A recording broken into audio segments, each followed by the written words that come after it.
ஹே 10th பசங்களா, welcome to Hunter learning family. So நான் உங்களோட சுபா மேம். இதுதான் நம்மளோட Hunter learning Tamil medium channel. And எல்லாரும் இந்த சேனலை நிறைய பேர் சப்ஸ்கிரைப் பண்ணியாச்சு. இன்னும் சப்ஸ்கிரைப் பண்ணி பார்க்காம இருக்கிறவங்க பண்ணிட்டு பாருங்க. ஏன்னா உங்களுக்கு தேவையான நோட்ஸஸ் எல்லாமே தமிழ்ல கிடைக்கும். இன்னும் 2 வருஷத்துக்கு நீங்க எங்க கூட சேர்ந்து தான் டிராவல் பண்ண போறீங்க. என் மூஞ்சியத்தை பார்க்க போறீங்க. பிசிக்ஸுக்கு வேற ஒரு வழியும் கிடையாது. ஸோ இன்னைக்கு நம்ம என்ன பார்க்க போறோம் அப்படின்னு கேட்டோம். மேம் இம்பார்ட்டன்ட் கொஸ்டின் சொல்ல போறீங்களா, இம்பார்ட்டன்ட் ப்ராப்ளம் சொல்ல போறீங்களா அப்படிலாம் கேட்டா அப்படிலாம் கிடையாது. ஸோ ஆல்ரெடி யூனிட் 1க்கு உள்ள இம்பார்ட்டன்டான கொஸ்டின்ஸ் எல்லாமே என்னென்னது பார்த்தாச்சு. ஐ மீன் டீடைலா பார்த்தாச்சு. நம்ம எல்லாருமே சேர்ந்து டிஸ்கஸ் பண்ணியாச்சு. ஸோ இன்னைக்கு என்ன பண்ண போறோம்னா, யூனிட் 2ல இருக்கக்கூடிய முக்கியமான கேள்விகள் எல்லாத்தையுமே நம்ம பார்க்க போறோம். அதோட பதில்களோட சேர்த்து நம்ம பார்க்க போறோம். இந்த முக்கியமான கொஸ்டினை மட்டும் ஒன்ஸ் படிச்சுட்டு போனீங்க அப்படின்னா கண்டிப்பா ஒரு நல்ல மார்க் வாங்கலாம். வெறும் கொஸ்டின் கொடுத்ததோட நின்றாம சரி ஓகே டீச் பண்ணிடலாம். ஏன்னா இனிமே போய் நம்ம மேம் கிட்ட ஒரு டவுட் அப்படிங்கிற ஒரு விஷயத்த கேட்க முடியாது இல்லையா. ஸோ அதனால நம்மளே வந்துட்டு டீச் பண்ணிடலாம் அப்படின்னு சொல்லிட்டு தான் பண்ணிட்டு இருக்கோம். ஸோ இன்னைக்கு நம்ம என்ன யூனிட் பார்க்க போறோம்னா, யூனிட் 2ல இருக்கக்கூடிய முக்கியமான வினாக்கள் தான்ப்பா. ஸோ யூனிட் 2 நமக்கு என்ன அப்படின்னு பார்த்தோம்னா ஒளியியல் தான். ஸோ ஒளியியல்ல இருக்கக்கூடிய முக்கியமான 2 மார்க்கா இருக்கட்டும், 4 மார்க்கா இருக்கட்டும், 7 மார்க்ல கேட்கக்கூடிய கொஸ்டின்ஸா இருக்கட்டும், இது எல்லாமே எதெல்லாம் ரொம்ப இம்பார்ட்டன்ட் அப்படின்னு சொல்லிட்டு நான் தேடி எடுத்து வச்சிருக்கேன். ஸோ அந்த கொஸ்டின் பிளஸ் அதோட ஆன்சரை வந்துட்டு நம்ம என்ன பண்ண போறோம்னா சேர்த்து பார்க்க போறோம். ஓகேயா. ஸோ அதுல ஃபர்ஸ்ட் கொஸ்டின் என்ன அப்படின்னு பார்த்தோம்னா ஒளிவிலகல் எண். ஸோ இந்த ஒளிவிலகல் எண் அப்படிங்கறத வந்துட்டு நம்ம எதுக்காக வந்துட்டு இந்த ஒளிவிலகல் எண்ணை வந்துட்டு நம்ம யூஸ் பண்ணிட்டு இருக்கோம் அப்படின்னு பார்த்தோம்னா, திசை வேகத்தை வந்துட்டு கண்டுபிடிக்கிறதுக்காக தான் ஒளிவிலகல் எண்ணை வந்துட்டு நம்ம பயன்படுத்துவோம். சோ கொடுத்திருக்காங்க பாருங்க.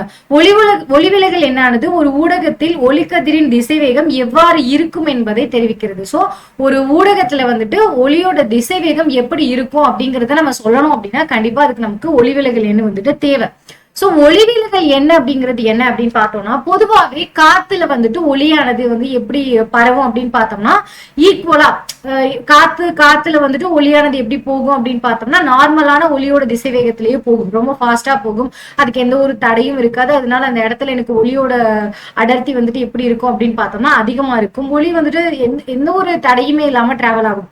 ஒரு ஊடகத்துல வந்துட்டு ஒளியானது போகுது அப்படின்னா, ஒரு கண்ணாடியில படுது, இல்ல வந்துட்டு ஒரு ஒளி விளக்கம் அடையக்கூடிய ஒரு லென்ஸ்ல படுது, ஒளியானது விளக்கம் அடைஞ்சு போகுது அப்படின்னா அந்த இடத்துல எனக்கு ஒளியோட திசைவேகமானது மாற ஆரம்பிக்கும். ஒளியோட தன்மையே மாறும். சோ அந்த 2க்கும் இடைப்பட்ட தகவத்தான் நம்ம என்னன்னு சொல்றோம் அப்படின்னு பார்த்தோம்னா ஒளிவிலகல் எண்ணுன்னு சொல்றோம். எது 2க்கும் இடைப்பட்ட தகவு? காத்துல ஒளியோட திசைவேகம், அதுக்கும் ஒரு ஊடகத்துல ஒளியோட திசைவேகம். அந்த ஊடகம் தண்ணியா இருக்கலாம், கண்ணாடியா இருக்கட்டும், லென்ஸா இருக்கட்டும், இதுவான இருந்துட்டு போகலாம். அங்க ஒளியோட திசைவேகம், இது 2க்கும் இடைப்பட்ட விகிதம் தான் நமக்கு என்ன ஒளிவிலகல் எண். ஓகே. சோ கொடுத்தாச்சு பாருங்க. காற்றில் அல்லது வெற்றிடத்தில் ஒளியின் திசைவேகத்திற்கும், காற்று அல்லது வெற்றிடம் ரெண்டும் ஒண்ணுதான். வெற்றிடம்னாலே கண்டிப்பா அந்த இடத்துல காத்து இருக்கதான் செய்யும். மற்றொரு ஊடகத்தின் ஒளியின் திசைவேகத்திற்கு, மற்றொரு ஊடகம் அப்படின்றப்ப அது அந்த காத்தையும் வெறும் வெற்றிடத்தையும் தாண்டி ஒரு கண்ணாடி, ஒரு தண்ணி, வேற ஏதாவது ஒரு ஊடகமா இருக்கலாம். சோ அங்க இருக்கக்கூடிய ஒளியோட திசைவேகம் அதை நம்ம என்னன்னு சொல்றோம்னா வின்னு சொல்றோம். இது 2க்கும் இடையே உள்ள தகவல் தான் ஒளிவிலகல் என்னன்னு சொல்றோம். அதை நம்ம மியூ அப்படிங்கிற சிம்பிளால சொல்லுவோம். ஓகேயா. சோ அப்ப mu equal to c by v. கிளியரா. சோ ஒளிவிலகல் என்னங்கிறது வந்துட்டு ஒரு ஊடகத்துல ஒளிக்கதிரோட திசைவேகம் எப்படி இருக்கும் அப்படிங்கறத காட்டுது. ஓகே.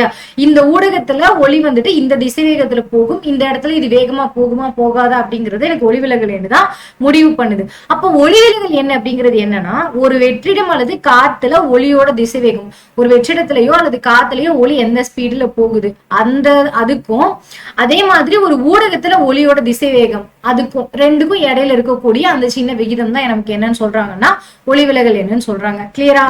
சோ நெக்ஸ்ட் கொஸ்டின் போயிடலாமா. ஸ்னெல்லோட விதி. இந்த ஸ்னெல்ஸ் விதிங்கிறது வந்துட்டு நீங்க 12க்கு வந்து வர ஆரம்பிச்சிட்டீங்கன்னா ஸ்னெல்ஸ் சாளரத்துல ஆரம்பிச்சு நிறைய இருக்கும்.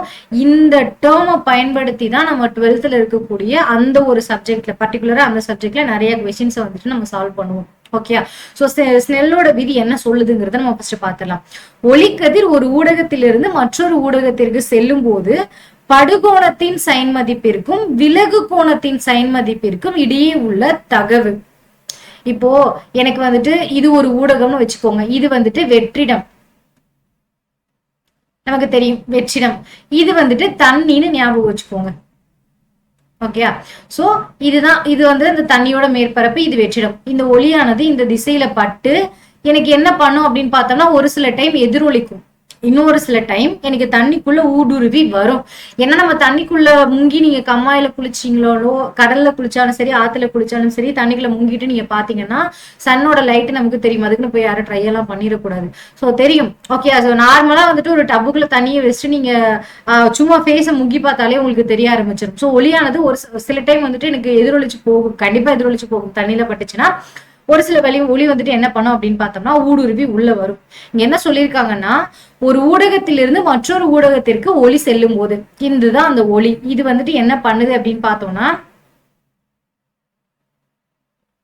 எனக்கு இந்த காத்துங்கிற வெற்றிடம்ங்கிற ஊடகத்துல இருந்து தண்ணிங்கிற ஊடகத்துக்கு ஊடுருவி வருது. ஓகேயா, ஊடுருவி வரும்போது படுகோணத்தின் சைன் மதிப்பு இருக்கும். இதுதான் அந்த படுகோணம். இதை வந்துட்டு நம்ம என்னன்னு சொல்லுவோம்னா செங்குத்து தளம்னு சொல்லுவோம். எதிரொலிப்பு தளத்துக்கும் இந்த படுகதிருக்கும் எதிரொலிப்பு கதிருக்கும் இடைப்பட்ட கோணத்தை அந்த ஒரு புள்ளியை நம்ம செங்குத்து தளம்னு சொல்லுவோம்.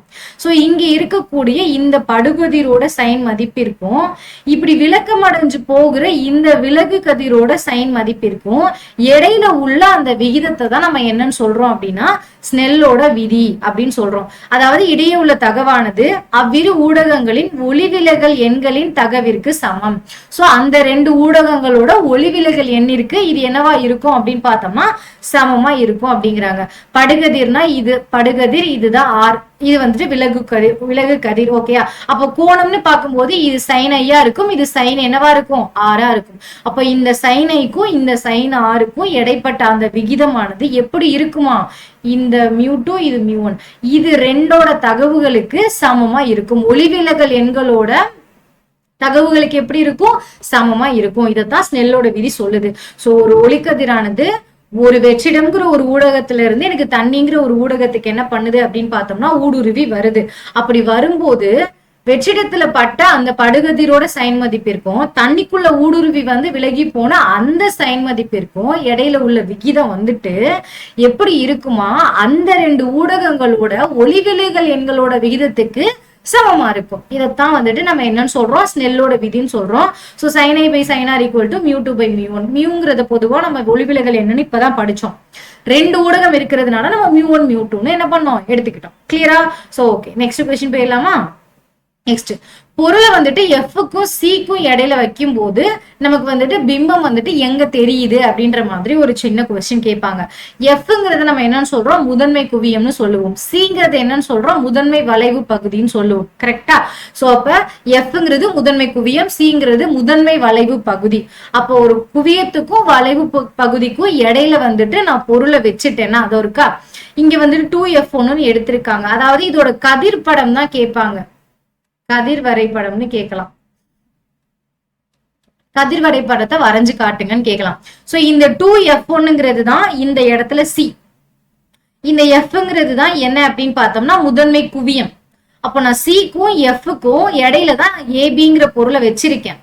அப்படி வச்சேன்னா எனக்கு பிம்பம் எப்படி தெரியும்னா, எனக்கு ரெண்டாம் நிலை குவியம் இருக்கா, இந்த ஒரு லென்ஸ் ஃபர்ஸ்ட் இந்த லென்ஸை கம்பேர் பண்ணும்போது இது எனக்கு முதன்மை குவியம், இது ரெண்டாவது இது வந்துட்டு வளைவு பகுதி, இது வந்துட்டு முதன்மை குவியம்.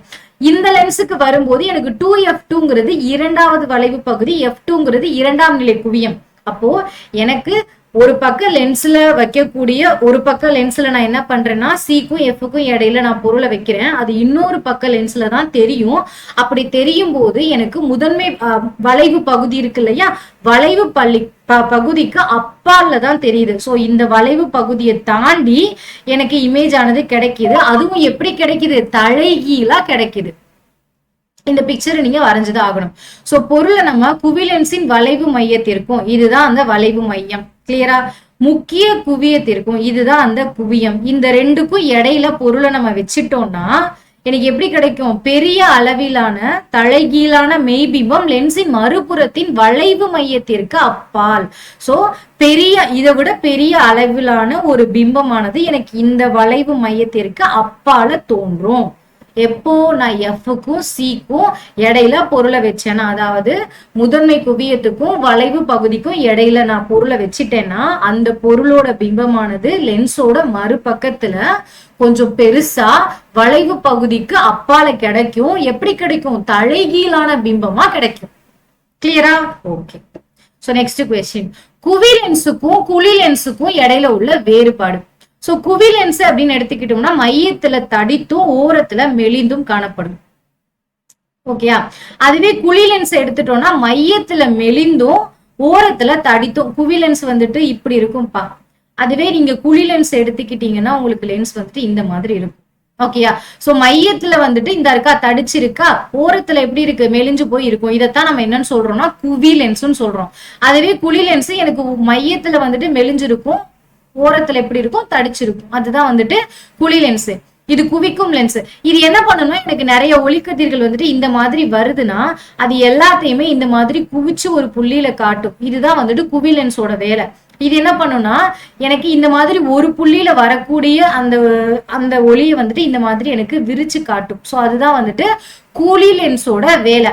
பெரும்பாலும் மெய்பிம்பங்களை தோற்றுவிக்கும். எனக்கு குவி லென்ஸ் என்ன பண்ணும்னா பெரும்பாலுமே எனக்கு மெய்பிம்பங்களை தான் காட்டும். எனக்கு குழி லென்ஸ் என்ன பண்ணும், மாய பிம்பங்களை தோற்றுவிக்கும். இதுல உருவாகக்கூடிய பிம்பம் எனக்கு மாய பிம்பமா இருக்கும் அப்படின்றாங்க. சோ நெக்ஸ்ட் தூர பார்வையை குறைபாட்டை சரி செய்ய பயன்படுகிறது. நான் முன்னாடியே சொல்லியிருப்பேன்னு நினைக்கிறேன். தூர பார்வைங்கிறது என்னன்னா உங்களுக்கு பக்கத்துல இருக்கிற பொருள் தான் தெரியாது, தூரமா இருக்கிற பொருள் தெரியும். அப்ப தூரமா இருக்கிற பொருள் தெரியுதுன்ற பட்சத்துல பக்கத்துல இருக்கிற பொருளை நமக்கு குவிச்சு காட்டணும்னா பக்கத்துல இருக்கிற பொருளும் நமக்கு தெரியும். சோ தூர பார்வை அப்படிங்கிறவங்களுக்கு பக்கத்துல இருக்கிற பொருள் தெரியாது, அவங்களுக்கு குவிலென்ஸை நம்ம பயன்படுத்தலாம். கிட்ட பார்வைங்கிறவங்களுக்கு கிட்ட இருக்கிற பொருள் தெரியும், ஆனா தூரமா இருக்கிற பொருள் தெரியாது, அப்ப விரிச்சுதான் காட்டணும். சோ அப்படின்ற பட்சத்துல நம்ம இதுக்கு குழி லென்ஸை என்ன பண்ணிக்கலாம், பயன்படுத்திக்கலாம். குவிலென்ஸ் மையத்துல தடிச்சிருக்கும், ஓரத்துல குட்டியா இருக்கும். குழி லென்ஸ் அப்படியே ஆப்போசிட்டா இருக்கும். குழி லென்ஸ் மையத்துல ஒல்லியா இருக்கும், அதோட முனைப்பகுதி ரெண்டுலையும் தட்டையா இருக்கும். இது வந்துட்டு குவிக்கிற லென்ஸ், குவின்னு கொடுத்தாச்சு. குழி லென்ஸ் வந்துட்டு விரிக்கிற லென்ஸ். இது பெரும்பாலும் என்ன பண்ணும், ரியல் பிம்பத்தையே கொடுக்கும், மெய் பிம்பத்தை கொடுக்கும். இது வந்துட்டு மாய பிம்பத்தை கொடுக்கும். இது கிட்ட பார்வையை சரி செய்யும், இது தூர பார்வையை சரி செய்யும். இது என்ன பண்ணும், கிட்ட பார்வையை சரி செய்யும். ஓகேயா? சரி, ஓகே. நெக்ஸ்ட் கொஸ்டின் போயிடலாமா? விழி ஏற்பமைவு திறன் அப்படின்னா என்னன்னு கேட்டிருக்காங்க. ஓகே. சோ விழி ஏற்பமைவு திறன் அப்படிங்கிறது என்ன அப்படின்னா, இப்போ நம்ம ஒரு பொருளை வந்துட்டு தூரமா பார்க்கும்போது நம்ம கண்ணு வந்துட்டு ரொம்ப எல்லாம் இப்படி எல்லாம் போகாது. நீங்க பாத்தீங்கன்னா தெரிஞ்சிருக்கும். தூரமா பார்த்தோன்னா இப்படி உட்காந்து அசால்ட்டா பார்க்கலாம். இப்படி பக்கத்துல ஒரு பொருளை பார்க்கும்போது இப்படி ரொம்ப ஒரு மாதிரி கண்ணெல்லாம் சுருக்கிட்டு பார்ப்போம். அதே சூரியனை பார்க்கும்போது இப்படி கண்ணெல்லாம் சுருங்கும். சோ நமக்கு வந்துட்டு நம்ம ஒரு பொருளை தூரமா பாக்குறோமா இல்ல பக்கமா பாக்குறோமா, அந்த பொருளை எப்படி பாக்குறோம் அப்படிங்கிறதுக்கு ஏத்த மாதிரி நம்ம கண்ணு என்ன பண்ணணும்னா சுருங்கி விரியும். அதைத்தான் நம்ம என்னன்னு சொல்றோம்னா விழி ஏற்பமைவு திறன்னு சொல்றோம். கொடுத்திருக்காங்க பாருங்க. அருகில் உள்ள மற்றும் தொலைவில் உள்ள பொருட்களை தெளிவாக காண்பதற்கு ஏற்ப விழி லென்ஸ் தன்னை மாற்றி அமைத்துக் கொள்ளும் தன்மை விழி ஏற்பமைவு திறன். சோ பக்கத்துல இருக்கிற பொருளை பார்க்கணும்னா எனக்கு என்ன பண்ணணும் அப்படின்னா அந்த பொருளே ரொம்ப மைனூட்டா இருந்துச்சுன்னா நான் இப்படி பார்ப்பேன். ஓகேயா? சரி தூரமா இருக்கிற ஒரு பொருளை எனக்கு வெயில்ல பார்க்கும்போது நான் அப்படி கண்ணெல்லாம் சுருக்கி பார்ப்பேன். அதுவே எனக்கு ஓரளவு இந்த டிஸ்டன்ஸ்ல இருந்துச்சுன்னா எனக்கு எந்த ஒரு பாதிப்பும் இல்லை. ரொம்ப பக்கத்துல பார்க்கும்போது ரொம்ப டீப்பா பார்ப்பேன். சோ நான் எப்படி பார்க்கணும், எப்படி பார்த்தா அந்த பொருள் எனக்கு கிளியரா தெரியும் அப்படிங்கிறதுக்கு ஏத்த மாதிரி என்னோட லென்ஸ் அதுவே மாத்திக்கிறோம். அதைத்தான் நம்ம என்னன்னு சொல்றோம்னா விழி ஏற்பமைவு திறன். அப்ப என்னோட லென்ஸ் கண்ணுல இருக்க லென்ஸ் மட்டுமா மாறும், உங்களோட லென்ஸ் மாறாது அப்படின்னு கேட்டா உங்க லென்ஸும் மாறும். உங்களுக்கு ஏத்த மாதிரி உங்களோட விழி லென்ஸ் தன்னைத்தானே மாத்திக்கிற ஒரு தன்மை. அது வந்துட்டு தூரமா இருக்கிற பொருளை பார்க்கும்போது ஒரு மாதிரியும் பக்கத்துல இருக்கிற பொருளை பார்க்கும்போது ஒரு மாதிரியும் ரொம்ப மைனூட்டா பார்க்கும்போது ஒரு மாதிரியும் தன்னைத்தானே மாத்தி அமைச்சுக்கிறோம். அதைத்தான் நம்ம என்னன்னு சொல்றோம்னா விழி ஏற்பமைவு திறன் அப்படின்னு சொல்லிட்டு சொல்றோம். ஓகேயா? சோ நெக்ஸ்ட் வந்துட்டு கிட்ட பார்வை. நான் ஆல்ரெடி சொல்லியிருக்கேன், இவங்களுக்கு வந்துட்டு என்னவா இருக்கு அப்படின்னா தொலைவில் உள்ள பொருளை வந்துட்டு பார்க்க முடியாது, பக்கத்துல இருக்கிற பொருள் வந்துட்டு இவங்களுக்கு வந்துட்டு ஈஸியா தெரியும்.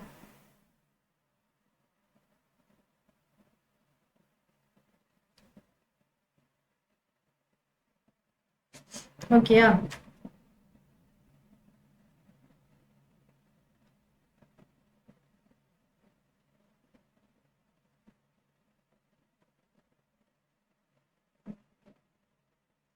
மாத்தியா சொன்ன தூர பார்வைனா பக்கத்துல இருக்கிற பொருள் தான் தெரியும், தூரமா இருக்கிறது சரி தூர பார்வைனா பக்கத்துல இருக்கிற பொருள் தெரியாது, தூரமா சரி தூரமா இருக்கிற பொருள் தான் தெரியாது. ஐயாயிரம் குழப்பேன். 4 நிமிஷம். ஓகே. சோ கிட்ட பார்வை நம்ம என்னன்னு சொல்றோம் அப்படின்னு பார்த்தோம்னா மயோபியான்னு சொல்லுவோம். மயோபியா என்று அழைக்கப்படும் கிட்ட பார்வை எனும் குறைபாடானது விழிக்கோளம் சிறிது நீண்டு விடுவதால் ஏற்படுகிறது. இக்குறைபாடு உள்ள மனிதர்களால் அருகில் உள்ள பொருட்களை தெளிவாக காண முடியும், ஆனால் தொலைவில் உள்ள பொருட்களை காண முடியாது. சோ பக்கத்துல இதுதான் இப்ப உண்மை. கிட்ட பார்வையில இருக்கிறவங்களுக்கு பக்கத்துல இருக்கிற பொருளை பாத்துக்கலாமா, பட் ரொம்ப தூரத்துல இருக்கிற பொருளை வந்துட்டு அவங்களால என்ன பண்ண முடியாது அப்படிங்கிறாங்கன்னா பார்க்க முடியாது அப்படிங்கிறாங்க. ஏன் அப்படின்னா அவங்களோட விழிக்கோளம் வந்துட்டு கொஞ்சம் பெருசாயிருமா. அந்த கண்ணோட கோலம் இருக்கு இல்லையா, அந்த விழி கோலம் வந்துட்டு கொஞ்சம் நீண்டு போயிருதுனால அவங்களால பக்கத்துல இருக்கிற பொருளை பார்க்க முடியாது. பட் தூரமா பக்கத்துல இருக்கிற பொருளை பார்க்க முடியும், பட் தூரமா இருக்கிற பொருளை என்ன பண்ணலாம் அப்படின்னா பார்க்க முடியாது அப்படிங்கிறாங்க. சோ நெக்ஸ்ட் என்ன சொல்றாங்கன்னா, விழி லென்ஸிற்கும் விழித்திரைக்கும் இடையே உள்ள தொலைவு அதிகரிப்பதாலும், இப்போ விழி லென்ஸுக்கும் விழித்திரைக்கும் இடையில இருக்கு. விழி லென்ஸுங்கிறது அந்த கருவிழி, அதுக்கும் விழித்திரைங்கிறது மேல இருக்கக்கூடிய அந்த பார்ட், அதுக்கும் இடையில இருக்கக்கூடிய அந்த தூரம் வந்துட்டு ஜாஸ்தியா இருக்கும்போது எனக்கு என்ன ஆகும் அப்படின்னு பார்த்தோம்னா கிட்ட பார்வை வரும் அப்படிங்கிறாங்க. ஒண்ணு விழிக்கோளம் நீண்டு போறதுனால வரும், இல்லைன்னா அது விழி லென்ஸுக்கும் கருவிழிக்கும் விழி லென்ஸுக்கும் இன்னொன்னு என்னப்பா விழித்திரைக்கும் இடையில இருக்கக்கூடிய தூரம் ஜாஸ்தி ஆகுறதுனாலயும் எனக்கு கிட்ட பார்வை வரும் அப்படின்னு சொல்றாங்க. இவங்களால கிட்ட இருக்கிற பொருளை பார்க்க முடியும். முன்னாடி மாத்தி சொல்லிட்டேன், கிட்ட இருக்கிற பொருளை பார்க்க முடியும், பட் தூரத்துல இருக்கிற பொருளை என்ன பண்ண முடியாதுன்னா பார்க்க முடியாது. அப்ப தூர பார்வையில இருக்கிறவங்க தூரமா இருக்கிற பொருளை பார்க்கலாம், பட் கிட்ட இருக்கிற பொருளை அவங்களால என்ன பண்ண முடியாதுன்னா பார்க்க முடியாது. ஓகேயா, கிளியரா? ஓகே.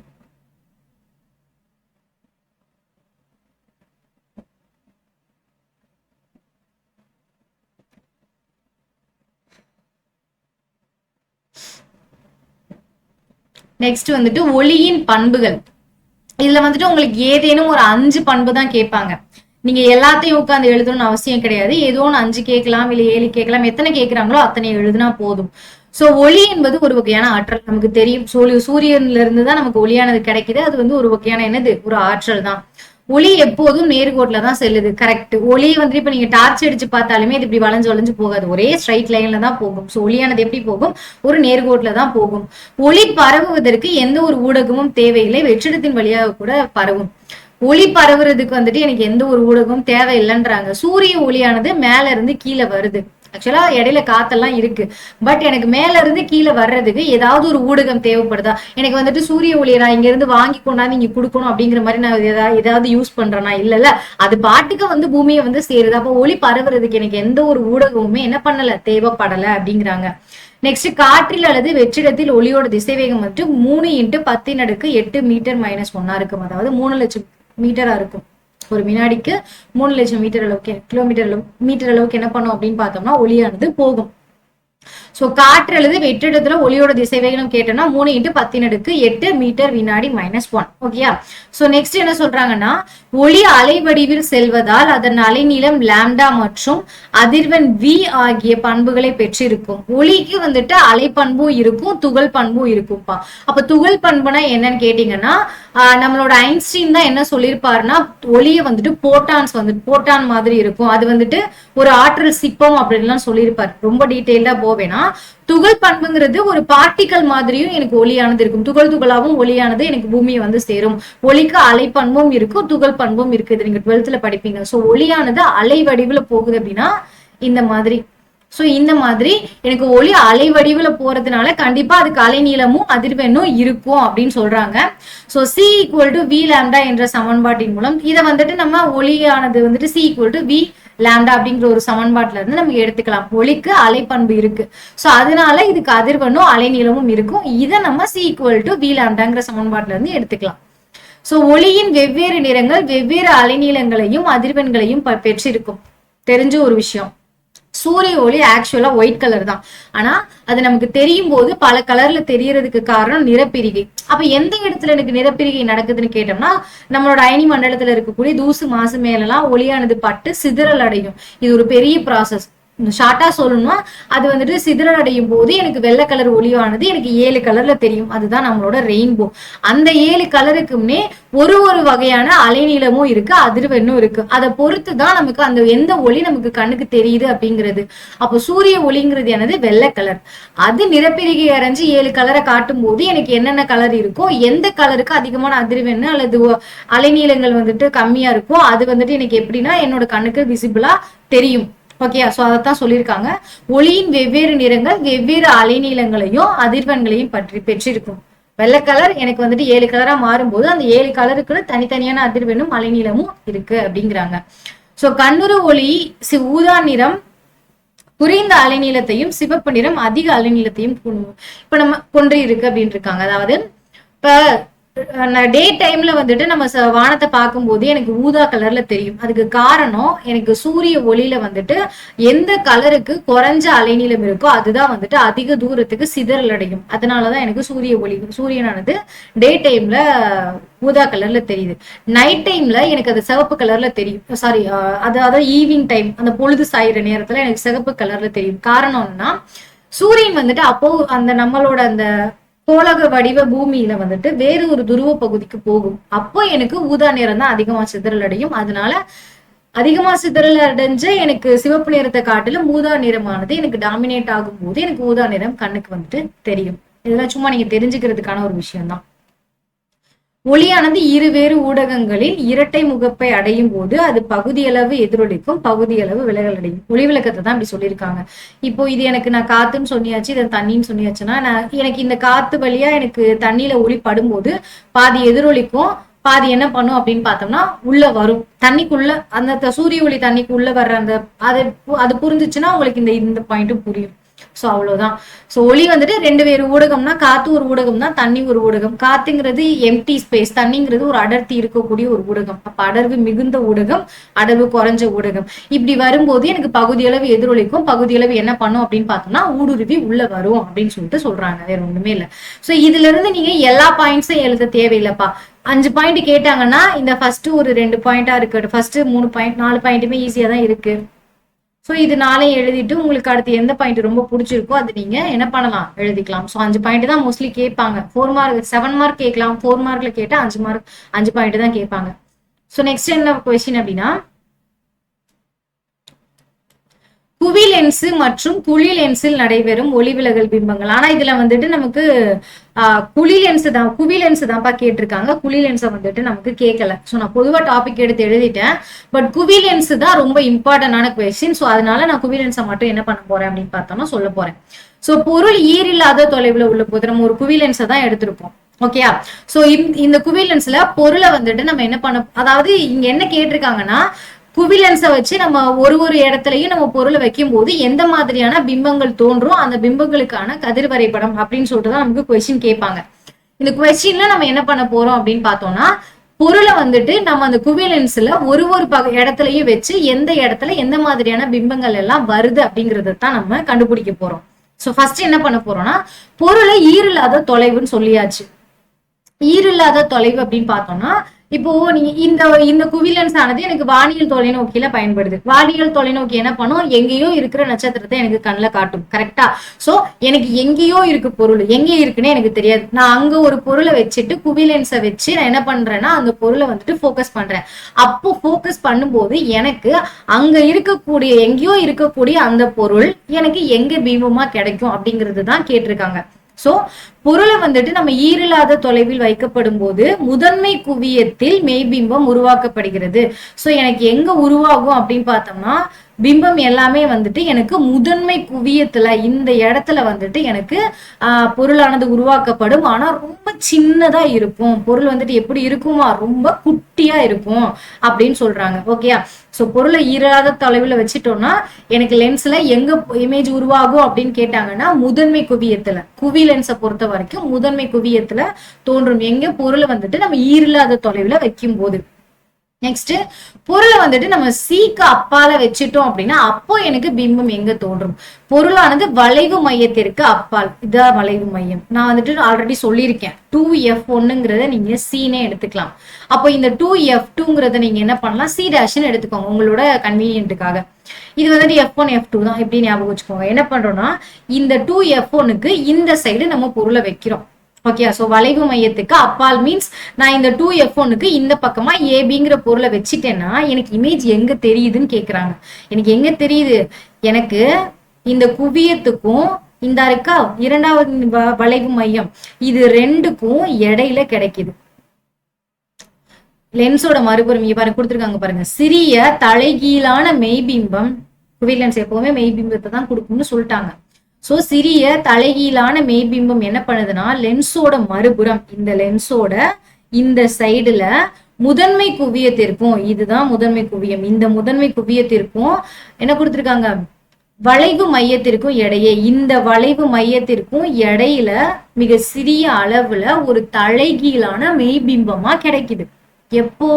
நான் சிக்கும் எஃப்க்கும், அதாவது சிக்கு அப்பால, வளைவு மையத்திற்கு அப்பால வந்துட்டு நான் ஒரு பொருளை ஏபிங்கிற பொருளை வச்சுட்டேன்னா அந்த ஏபிங்கிற பொருளோட பிம்பமானது அந்த லென்ஸ் எம்என்னுங்கிற லென்ஸ்ல பட்டு அந்த லென்ஸோட இன்னொரு பகுதியில இருக்கக்கூடிய முதன்மை குவியத்துக்கும் இந்த F2க்கும் வளைவு மையமான 2F2க்கும் இடையில மிகச் சிறிய தலைகீழான மெய்பிம்பமா தோன்றுது அப்படின்னு சொல்றாங்க.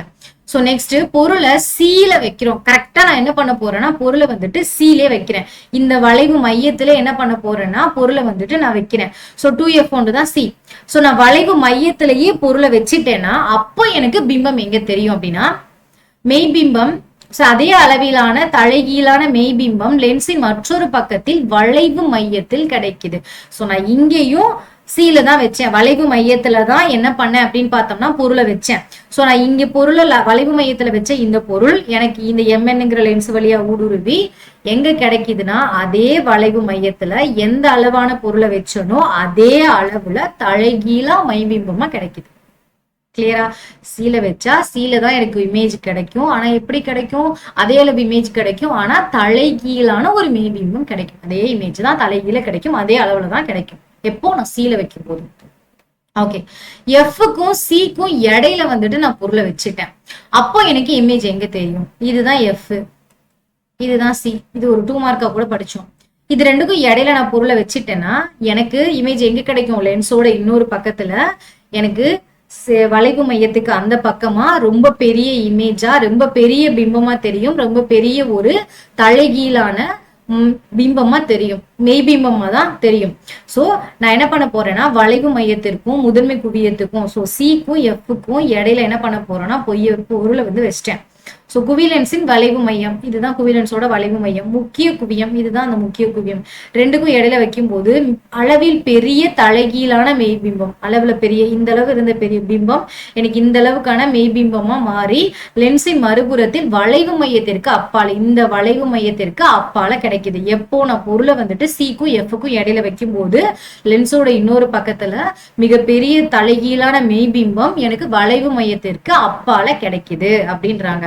சோ நெக்ஸ்ட் பொருள் முதன்மை குவியத்தில் வைக்கப்படும் போது நான் கரெக்டா பொருளை வந்துட்டு முதன்மை குவியத்திலே வச்சுட்டேன்னா அப்போ எனக்கு இமேஜ் எங்க தெரியும் அப்படின்னு பார்த்தோம்னா பொருள் ஒன்று குவிலென்ஸின் முதன்மை குவியத்தில் வைக்கப்படும் போது கரெக்டா நான் எஃப்லே வச்சுட்டேன் அப்படின்னா எனக்கு அளவில் பெரிய தலைகீழான மெய்பிம்பம் ஈரில்லாத தொலைவுல உருவாக்கப்படுது அப்படிங்கிறாங்க.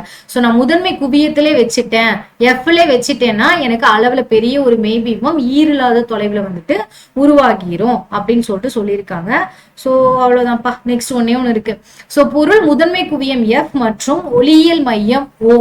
சோ இங்க வாங்க, இதுதான் முதன்மை குவியம் எஃப் இல்லையா? இதுதான் அந்த ஒளியியல் மையம் ஓ. இந்த ரெண்டுக்கும் இடையில நான் ஒரு பொருளை வச்சுட்டேன்னா அந்த பொருளோட பிம்பம் எங்க தெரியும்னா அந்த பொருள் எந்த லென்ஸ் பக்கம் இருக்கோ அதே பக்கத்துல எனக்கு எஃப்க்கும் சிக்கும், அதாவது இந்த வளைவு பகுதிக்கும் முதன்மை குவியத்துக்கும் இடையில ஒரு மிகப்பெரிய பிம்பமா, மெய்பிம்பமா அந்த லென்ஸ் இருக்கக்கூடிய அதே பகுதியில தோன்றும். இப்போ இந்த லென்ஸ் இருக்கா, இந்த லென்ஸ்ல நான் இந்த இடத்துல பொருளை வச்சுட்டேன் அப்படின்னா, அதாவது எதுக்கு பக்கத்துல வச்சேன்? முதன்மை குவியத்துக்கும் ஒளியியல் புள்ளிக்கும் இடையில நான் வச்சுட்டேன் அப்படின்னா அப்ப எனக்கு இமேஜ் எங்க தெரியும்னா இந்த லென்ஸ் இருக்கக்கூடிய அதே பகுதியில தான் தெரியும். ஆனா எப்படி தெரியும்? மிகப்பெரிய அளவுல தெரியும் அப்படிங்கிறாங்க. இங்க பாருங்க, ஒளியியல் மையத்திற்கு இடையே வைக்கப்படும் போது அளவில் பெரிய நேரான மாய பிம்பத்தை பொருள் இருக்கும் அதே பக்கத்துலதான் தோன்றுது. சோ பொருள் இருக்கக்கூடிய அதே பக்கத்துலதான் இந்த அளவுல பெரிய ஆனா என்ன ஒரு மாய பிம்பம் தோன்றும் அப்படின்னு சொல்லிட்டு சொல்றாங்கப்பா. சோ அவ்வளவுதான், இந்த கொஸ்டின் முடிஞ்சிருச்சு. கிளியரா? இதை நான் இன்னொரு டைம் சொல்லி வந்துட்டு குழப்பி விட விரும்பல, அதனால இதை எப்படி நம்ம முடிச்சுக்கலாம். சோ நெக்ஸ்ட் கொஸ்டின் என்ன அப்படின்னு பார்த்தோம்னா கிட்ட பார்வையும் தூர பார்வையும் வேறுபடுத்தி காட்டுக அப்படின்னு கேட்கலாம். நான் என்ன பண்ணேன், கிட்ட பார்வைனா என்ன, தூர பார்வைனா என்னன்னு பாயிண்டா கொடுத்துட்டேன். இது நீங்க எழுதும் போது டேப்லெட் காலம் போட்டு எழுதிக்கோங்க. சோ கிட்ட பார்வை விழி லென்ஸ் மற்றும் விழித்திரை இடையேயான தொலைவு அதிகரிப்பு அல்லது விழி லென்ஸின் குவிய தூரம் குறைவு. சோ குவியற தன்மை வந்துட்டு எனக்கு வந்துட்டு ஒரு பொருள் வந்துட்டு நான் பாக்குறேன் அப்படின்னா நான் எந்த பொருளை பாக்குறேனோ அந்த பொருளை வந்துட்டு குவிச்சு காட்டினா மட்டும்தான் என்னால தூரத்துல இருக்கிற ஒரு பொருளை பார்க்க முடியும். சோ அந்த குவியக்கூடிய அந்த தன்மை வந்துட்டு குறைஞ்சிருச்சு அப்படின்னா என்னால தூரத்துல இருக்கிற பொருளை என்ன பண்ண முடியாதுன்னா பார்க்க முடியாது. நெக்ஸ்ட் என்ன சொல்றாங்கன்னா விழித்திரைக்கு இடையான தொலைவு அதிகரிப்பு. எனக்கு விழித்திரைக்கு இடையே இருக்கக்கூடிய அந்த தொலைவு ஜாஸ்தியானாலும் என்னால தூரமா இருக்கிற பொருளை பார்க்க முடியாது. அது போக விழிக்கோளம் நான் முன்னாடி சொன்னதுதான், நீண்டு போறதுனால எனக்கு என்ன பண்ணுது அப்படின்னு பார்த்தோம்னா கிட்ட பார்வை குறைபாடு வருது. சோ நெக்ஸ்ட் என்ன சொல்றாங்கன்னா கிட்ட பார்வை குறைபாடு உள்ளவர்களால் அருகில் உள்ள பொருட்களை தெளிவாக காண முடியும், ஆனா தொலைவில் பக்கத்துல இருக்கிற பொருளை உங்களால பார்க்க முடியும், ஆனா தூரமா இருக்கிற பொருளை உங்களால பார்க்க முடியாது. முன்னாடி மாத்தி சொல்லிட்டேன், மன்னிச்சிருங்க அதுக்கு. சோ நெக்ஸ்ட் குழி லென்ஸை பயன்படுத்தி கிட்ட பார்வையை சரி செய்யலாம். சோ குழி லென்ஸை பயன்படுத்துறது மூலமா கிட்ட பார்வையை நம்ம என்ன பண்ணலாம் அப்படின்னு பார்த்தோம்னா பயன்படுத்தலாம் அப்படின்னு சொல்றாங்க. நெக்ஸ்ட் என்ன அப்படின்னு பார்த்தோம்னா தூர பார்வை. விழி லென்ஸ் மற்றும் விழித்திரை இடையான தொலைவு குறைவு. விழி லென்ஸுக்கும் விழித்திரைவுக்கும் இடையில இருக்கக்கூடிய அந்த தொலைவு கம்மியாகிறதுனாலையும் விழி லென்ஸின் குவிய தூரம் அதிகரிக்கிறதுனாலையும் இங்க என்ன ஆகுது அப்படின்னு பார்த்தோம்னா குவிய தூரம் ஜாஸ்தி ஆயிருது. அப்போ எனக்கு தூரமா இருக்கிற பொருளை அது நல்லா குவிச்சு காட்டும், ஆனா பக்கத்துல இருக்கிற பொருள் வந்துட்டு அதால அதை குவிக்கவே முடியாது. பக்கத்துல இருக்கிற பொருளை அதால குவிக்க முடியாதுங்கிற பட்சத்து குவிய தூரம் அங்க வந்துட்டு என்ன ஆச்சுன்னா கம்மியாச்சு. அதனால பக்கத்துல இருக்கிற பொருள் ஈஸியா தெரிஞ்சிச்சு, தூரமா இருக்கிற பொருளை பார்க்க முடியல. இங்க குவிய தூரம் என்ன பண்றது அப்படின்னு பார்த்தோம்னா ஜாஸ்தி ஆயிருச்சு. அப்ப தூரமா இருக்கிற பொருள் அழகா குவிச்சு காட்டும், பக்கத்துல இருக்கிற பொருள் அதால குவிக்க முடியாது, எனக்கு பிளர்ரா தான் தெரியும். அதனாலதான் எனக்கு என்ன உருவாகுது அப்படின்னு பார்த்தோம்னா தூர பார்வையானது உருவாகு. பிளஸ் அங்க விழிக்கோளம் நீண்டு போச்சு, இங்க விழிக்கோளமானது சுருங்கி போச்சு, அதனால எனக்கு தூர பார்வை வருது. நெக்ஸ்ட் வந்துட்டு தூர பார்வை குறைபாடு உள்ளவர்களால் தொலைவில் இருக்கிற பொருளை வந்துட்டு தெளிவா பார்க்க முடியும், பட் பக்கத்துல இருக்கிற பொருளை என்ன பண்ண முடியாதுன்னா பார்க்க முடியாதுங்கிறாங்க. சோ இங்க நம்ம குவி லென்ஸை பயன்படுத்துறது மூலமா குறைபாட்டை வந்துட்டு சரி செய்யலாம். அங்க என்னாச்சுன்னா விழித்திரைக்கும் விழிக்கோளத்திற்கு லென்ஸுக்கும் விழி லென்ஸ் மற்றும் விழித்திரைக்கும் இடையே உள்ள தொலைவு வந்துட்டு ஜாஸ்தியாச்சு எங்க கிட்ட பார்வையில. இங்க என்னாச்சுன்னா குறைஞ்சு போச்சு. விழி லென்ஸுக்கும் குவிய தூரம் வந்துட்டு என்னாச்சுன்னா அதிகமாச்சு, அங்க விழி லென்ஸோட குவிய தூரம் வந்துட்டு குறைஞ்சு போச்சு. இங்க வெளிக்கோளமானது சுருங்கி போச்சு, அங்க வெளிக்கோளமானது நீண்டு போச்சு எங்க கிட்ட பார்வையில. அவங்களால பக்கத்துல இருக்கிற பொருளை பார்க்க முடியும், தூரமா இருக்கிற பொருளை பார்க்க முடியாது. தூர பார்வையில இருக்கிறவங்க தூரமா இருக்கிற பொருளை பார்ப்பாங்க, கிட்ட இருக்கிற பொருளை பார்க்க முடியாது. அங்க குழி லென்ஸை பயன்படுத்தி சரி செய்யலாம், இங்க குவி லென்ஸை பயன்படுத்தி என்ன பண்ணலாம் அப்படின்னு பார்த்தோம்னா சரி செஞ்சிடலாம் அப்படின்னு சொல்றாங்க. சோ அவ்வளவுதான்ப்பா செகண்ட் யூனிட்ல இருக்கக்கூடிய முக்கியமான என்னென்ன பார்த்தாச்சு. 2 மார்க் பார்த்தாச்சு, 4 மார்க் பார்த்தாச்சு, 7 மார்க் கொஸ்டின்ல கேட்கக்கூடிய கொஸ்டினையும் பார்த்தாச்சு. ஓகே, ஸோ ஒன் வேர்ட்ஸ் வந்துட்டு நீங்க கம்பல்சரி எல்லாத்தையும் படிச்சுதான் ஆகணும். இம்பார்ட்டன்ட் ப்ராப்ளம்ஸ் நான் ஆல்ரெடி என்ன ப்ராப்ளம்லாம் இம்பார்ட்டன்ட் அப்படிங்கறத நான் கொடுத்துட்டேன். பிசிக்ஸுக்கு தனியா கொடுத்தாச்சு, கெமிஸ்ட்ரிக்கும் தனியா கொடுத்தாச்சு. ஸோ அந்த கொஸ்டின் எடுத்து வந்து பாருங்க, நான் அதையுமே உங்களுக்கு எக்ஸாம் வரதுக்குள்ள சொல்லி கொடுக்க ட்ரை பண்றேன். ஓகே, சோ ஏதாவது டவுட்ஸ் இருந்துச்சு அப்படின்னா கேளுங்க. வேற ஏதாவது கொஸ்டின் எக்ஸ்பிளைன் பண்ணணும்னா அதையும் கீழே கமெண்ட்ல கேளுங்க. நான் ஆல்ரெடி ஃபர்ஸ்ட் யூனிட் உங்களுக்கு பண்ணிட்டேன், அதையும் அவங்க போஸ்ட் பண்ணிடுவாங்க. ஸோ மறக்காம பார்த்துட்டு முக்கியமா உட்காந்து படிக்க ஆரம்பிங்க. ஸோ ஒரு லைக் கொடுத்துட்டு சேனலை மட்டும் ஷேர் பண்ணி விட்டுட்டு படிக்க ஆரம்பிங்க. Okay, by. நெக்ஸ்ட் வீடியோல பார்க்கலாம்.